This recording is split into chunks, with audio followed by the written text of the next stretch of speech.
जय गीता भागवत। श्रृंगी ऋषि ने उन्हें सब हाल कह सुनाया। उस बात को सुनकर समीक ऋषि ने अपने पुत्र से पूछा, हे पुत्र, तूने राजा को कोई श्राप तो नहीं दिया? श्रृंगी ऋषि ने उत्तर दिया, यह अधर्म करने के कारण मैंने राजा को श्राप दिया है कि वह आज से 7वें दिन तक्षक सर्प द्वारा काटे जाने से मृत्यु को प्राप्त हो।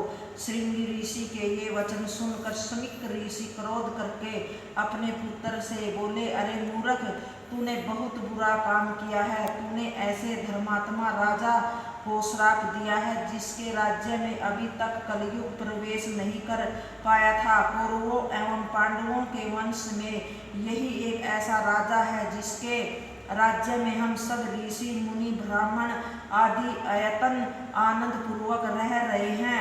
इस राजा के राज्य में पशु पक्षी भी दुखी नहीं थे तथा बकरी और बांध एक घाट पर ही पानी पीते थे। तूने थोड़े से अपराध के कारण उसे बहुत बड़ा दंड दिया है। तूने उसके अवगुणों को तो देखा परंतु गुणों पर ध्यान नहीं दिया। परीक्षित के बाद जो राजा होंगे वे सब अधर्म होंगे। उनके राज्य में कलयुग सर्वत्र प्रवेश पाकर मनुष्य से पाप कर्म कराएगा। अरे वह राजा परीक्षित मेरे स्थान पर आया था तो मुझे उसका सत्कार करना चाहिए था। यह कितनी लज्जा की बात है कि मैं उसे थोड़ा सा जल भी नहीं पिला सका। तूने ऐसे वैष्णव राजा को श्राप देकर भगवान श्री कृष्णचंद्र के प्रति अपराध किया है। उस धर्मात्मा राजा की मृत्यु के पश्चात सब लोग वर्णाश्कर हो जाएंगे। साधु संतों का तो यह धर्म है कि वे गुणों को ग्रहण करते हैं तथा अवगुणों की ओर ध्यान भी नहीं देते। समीक ऋषि के पुत्र से इस प्रकार कहने के उपरांत परम प्रभु का ध्यान करते हुए उसने प्रार्थना की, हे प्रभु, मेरे अज्ञानी बालक से बहुत बड़ा अपराध हो गया है। आप उसे कृपा कर अक्षमा कर दे। जो राजा गो तथा ब्राह्मणों की रक्षा करता है उसको मारने का पाप 10 ब्राह्मणों को मारने के समान होता है। राजा के बिना देश में बहुत से चोर तथा पापी उत्पन्न हो जाते हैं। इसीलिए राजा को मारने वाला चोर तथा अधर्मियों को भड़ाने वाला होता है।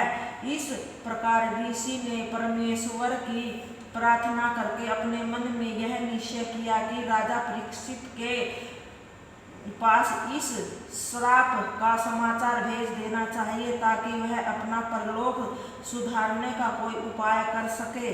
यद्यपि इस बात को सुनकर संसारी लोग श्रृंगी को बुरा अवश्य कहेंगे परंतु फिर भी मुझे धर्मात्मा राजा को अपनी मुक्ति का उपाय ढूंढ लेने के लिए अवश्य सूचित कर देना चाहिए। ऐसा निश्चय कर समीक ऋषि ने अपने कुरुमुख नामक शिष्य से कहा कि तू राजा परीक्षित के पास जाकर उनको मेरा आशीर्वाद कहना।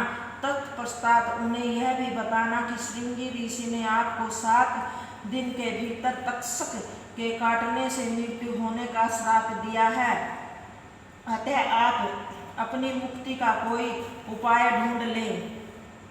इतनी कथा कहकर सूत जी ने शौनकादि ऋषियों से कहा कि हे महामुनि भाव, जो राजा परीक्षित अश्वत्थामा के ब्रह्मास्त्र से बचा तथा जिसने धर्म एवं पृथ्वी की रक्षा करने के निमित्त कलयुग को अपने वश में कर लिया, वही एक ब्राह्मण के श्राप के कारण मृत्यु को प्राप्त हो गया। राजा परीक्षित की मृत्यु के पश्चात कलयुग ने सब जगह प्रवेश कर लिया। राजा परीक्षित ने कलयुग के गुण समझकर ही उसे प्राणदान दे दिया था परंतु उसके अवगुणों की ओर ध्यान नहीं दिया था। जो व्यक्ति धर्मात्मा तथा हरि भगत होते हैं वे गुणों की ओर ही देखते हैं, अवगुणों पर कभी ध्यान नहीं देते। सत्संग के समान कोई सुख नहीं है। तथा त्रिलोक्याधिपति भगवान श्याम सुंदर के भेद एवं चरित्रों को ब्रह्मा तथा शिव आदि देवता भी नहीं जान सकते हैं, फिर अन्य किसी प्राणी की क्या सामर्थ्य है कि वह उन्हें पहचान सके। शौनकादि ऋषि यह सुनकर अत्यंत प्रसन्न हुए। उन्होंने सूत की प्रशंसा करते हुए कहा, हे सूत जी, आप धन्य हैं जो श्री नारायण के चरित्र एवं उनकी अद्भुत लीलाओं की अमृत कथा हम लोगों को कानों की राह पिलाकर कीर्त्यात कर रहे हैं। जय गीता भागवत।